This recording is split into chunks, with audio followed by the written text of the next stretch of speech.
ఉపాధి హామీ పథకం ద్వారా ఈ దేశంలోని గ్రామీణ పట్టణ పేదలకు ఉపాధి కల్పించి వారిని ఆర్థికంగా నిలబెట్టిన చరిత్ర కాంగ్రెస్ పార్టీదన్నారు టీపీసీసీ వర్కింగ్ ప్రెసిడెంట్ జగ్గారెడ్డి.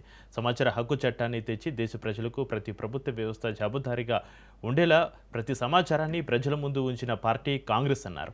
రాజకీయంగా ఏపీలో కాంగ్రెస్ పార్టీ పూర్తిగా నష్టపోతుందని తెలిసినా కూడా తెలంగాణ ప్రజల ఆకాంక్షలను గౌరవించి తెలంగాణ రాష్ట్రాన్ని ఇచ్చిన ఘనత సోనియా, రాహుల్ గాంధీలదని అన్నారు. నాగార్జున సాగర్ నిర్మాణం, ఇక్రిసాట్, బీహెచ్ఈఎల్, విడిఎల్, ఐడిపిఎల్ లాంటి ఎన్నో కేంద్ర ప్రభుత్వ సంస్థలను తెలంగాణ ప్రాంతంలో ఏర్పాటు చేసిన చరిత్ర జవహర్లాల్ నెహ్రూది అన్నారు.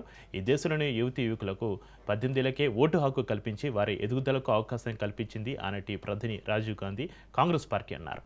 ఇవాళ ఫలితాలు అనుభవిస్తున్న ఈనాటి యువతీ యువకులు ఈ విషయాన్ని గ్రహించాలన్నారు. అందుకే ఈ దేశం ఉద్యోగ, వ్యవసాయపరంగా, ఆర్థికంగా అభివృద్ధి చెందాలంటే రాహుల్ గాంధీ ఈ దేశానికి ప్రధాని కావాలని, ఈ దేశ ప్రజలు రాహుల్ గాంధీని ప్రధాని చేయాలన్నారు జగ్గారెడ్డి.